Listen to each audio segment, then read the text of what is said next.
Weekend marks the beginning of the summer travel season, but a lot of folks are getting an early start today. According to AAA, in fact, most people are planning to hit the roads this weekend. They expect more than 37 million drivers. So if you're planning on being one of them, you're going to want to keep these dates and these times in mind. When you're heading out, AAA expects today and tomorrow between 3 and 6 p.m. to be the busiest times out there on the roads. Travel on Saturday and Sunday should be minimal. A lot of people are flying to their destinations this weekend, and our Matt Gregory is already in line at Reagan National Airport. Matt, good morning. How are things looking at Reagan this morning?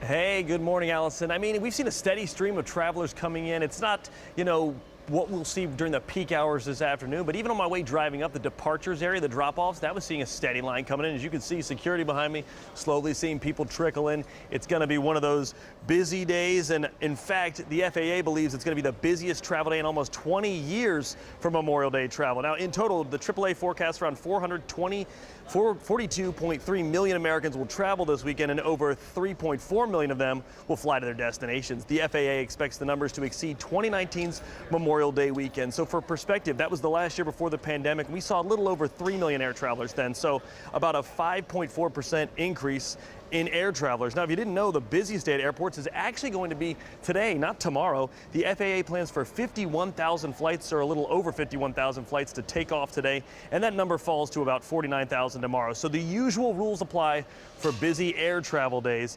Give yourself enough time to get through security. And how much time? The FAA estimates around 2 hours before the flight takes off. Now, as far as any sort of travel delays, we were working this morning getting some information from Reagan National Airport here on a few delays we saw overnight. Those were caused by routine maintenance that was being done on one of the runways. It was shut down. But as of right now, I just checked the travel board. Everything is on time, so we'll be here throughout the morning monitoring what is going to be the busiest air travel day for Memorial Day weekend in quite some time. But for now, at Reagan, I'm Matt Gregory. Back to you.